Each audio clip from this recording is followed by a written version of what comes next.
যখন আমরা যদু বসুনের আমলে আমরা মনে হয় গরিব লোক যাদের ছিল না, জায়গা জমি ছিল না, বড় বড় যোদ্ধারের 2000 100 বিঘা 150 বিঘা জমি ছিল, আর তো গরিব ভূমি ওদের মনে কর জিন্দগি খাতে খাতে ওর জিন্দগি শেষ।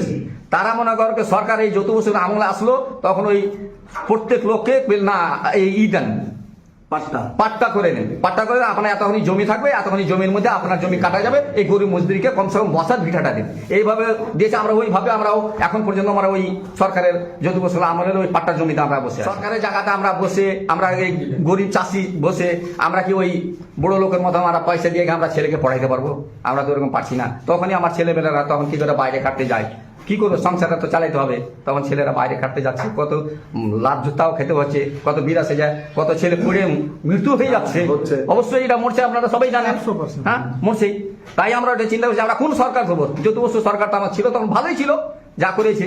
হ্যাঁ, তখন এখন তো যদু বসু সরকার নাই, তার আমরা চেষ্টা করছি আমরা যদি আবার যদি যদু বসু সরকার আনতে পারি, সেই সরকারের যদি আনতে পারি, তাহলে আমরা হয় জয় করতে পারি, এটাই আমার আশা আছে।